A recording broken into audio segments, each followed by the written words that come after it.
আমি এসে পড়েছি আবারও নতুন একটা ব্লগ নিয়ে। দেখতেই পাচ্ছ সবাই কী সুন্দর কাজকর্ম করছে। আমি হচ্ছি নাম্বার ওয়ান ফাঁকিবাজ যে ঘুরতে বেরিয়েছিলাম বাইরে। দেখো সবাই কী সুন্দর কাজকর্ম করছে, বুঝতেও পারছে না যে আমি এসে ভিডিও করছিলাম তাদের, কি তারা কী সুন্দর কাজ করছে দেখো। যখন তারা বুঝতে পারবে কি আমি তাদের ভিডিও করছিলাম, এবার সবার পোজ দেওয়া শুরু। এটা চেতন দা হাই করে দিল একটু, তারপর রাজীব দা দেখাবে কী সুন্দর তিনি জেলখানায় বন্দি, বাকি রাখলো জয়ন্তদা। জয়ন্তদা এসেও উপস্থিত দিল। দাদাদের পার্ট তো কমপ্লিট, এবার বাকি আমার দিদিরা। এবার দিদিদেরকেও আমি দেখাবো। ফার্স্টে আমি দেখাবো পূজাকে।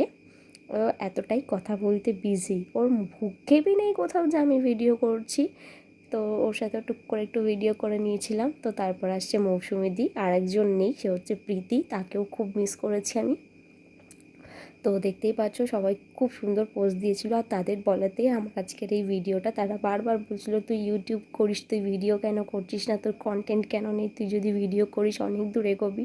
সত্যি খুব ভালো লেগেছিলো ওদের থেকে এই কথাটা শুনে। তাদের ইন্সপিরেশনেই আমি আজকের ভিডিওটা করলাম। থ্যাংক ইউ গো তোমাদের।